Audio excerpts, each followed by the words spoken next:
Vamos mudar de assunto, vamos falar de um problema para a maioria das pessoas. O suor, com as altas temperaturas, ele aumenta, também após a prática de exercícios físicos.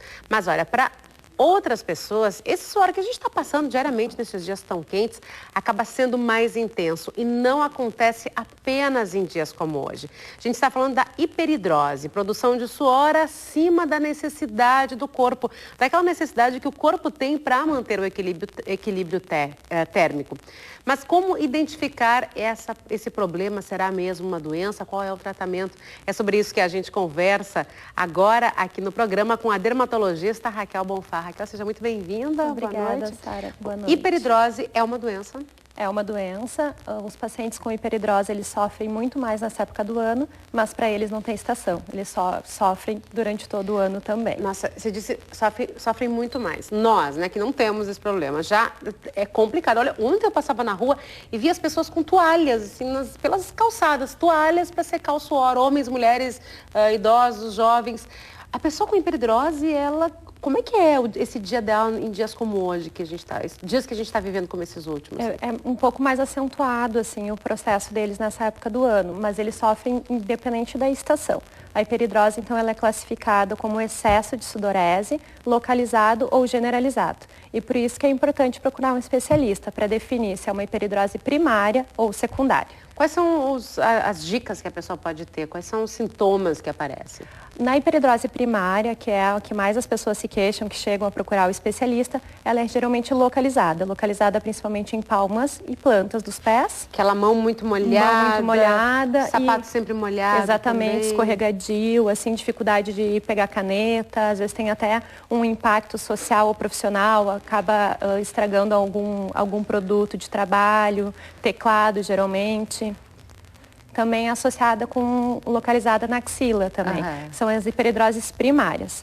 As secundárias, elas têm uma relação com outra patologia. Por isso que tem que ser definido com um especialista, para investigar se tem algum outro quadro, comprometimento que pode dar uma sudorese generalizada ou localizada. O que pode ser isso? Pode ter processos infecciosos, como tuberculose, dão sudoreses, processos inflamatórios, neoplasias, linfomas, pode ocasionar sudorese, mas aí geralmente é uma sudorese que tanto acontece no período noturno quanto diurno.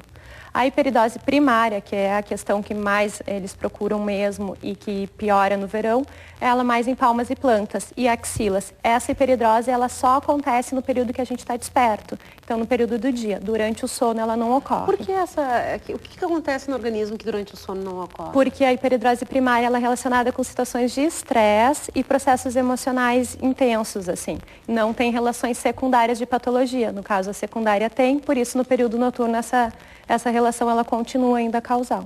Mas então assim, uma pessoa que em determinado momento começou a suar muito porque está nervosa, ela vai ter hiperidrose ou é normal que em alguns momentos você realmente tenha normal. O processo, então, assim, a sudorese ela acontece como um reflexo autonômico, a gente não tem controle sobre isso, né? Então, situações de estresse podem gerar um excesso de sudorese. Não necessariamente é uma hiperidrose. A hiperidrose, então, é aquela mesmo que causa desconforto, tem que causar um impacto para a pessoa, isso vai levar ela a procurar um profissional e tem tratamento. É aquela sensação de mão e pé molhado, como tu falasse, ou de ficar com a roupa molhada debaixo da axila também. Pode acontecer até o gotejamento, em casos mais graves, assim, pinga, como se estivesse mesmo vertendo o suor. E como é que se trata isso? Tem que fazer uma operação, tem remédio? Tem medicações. A primeira linha de tratamento da hiperidrose a gente faz com medicações tópicas, são as menos agressivas. Aplicando então, mesmo? Aplicando, loção ou creme que tu aplica. Existe o cloridróxido de alumínio que tu aplica, aplicação diária. Isso os sais eles precipitam nos ductos das glândulas e aí eles obstruem o ducto, por isso que pode acontecer com o uso crônico da medicação até uma atrofia da glândula, melhorando os sintomas. Bom, nesse caso a gente está falando sobre suor, né, hiperidrose, mas tem pessoas que dizem o contrário, que elas não suam nunca. Isso é bom, isso é ruim, isso é da característica? É da característica da pessoa. Como tu falasse no início, que tu comentasse da hiperidrose. O suor é uma regulação termogênica do nosso organismo. São duas situações para a gente regular a temperatura. Vasodilatação, então os vasos do nosso corpo ficam mais abertinhos e também suando. São as duas maneiras. Se sua pouco ou sua muito, a temperatura do corpo está estabilizada. Isso é de cada um.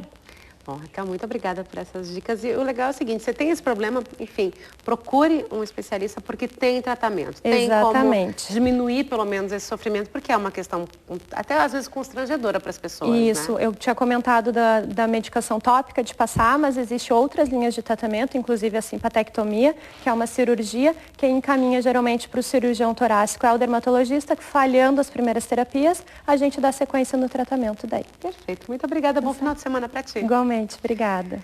Gente...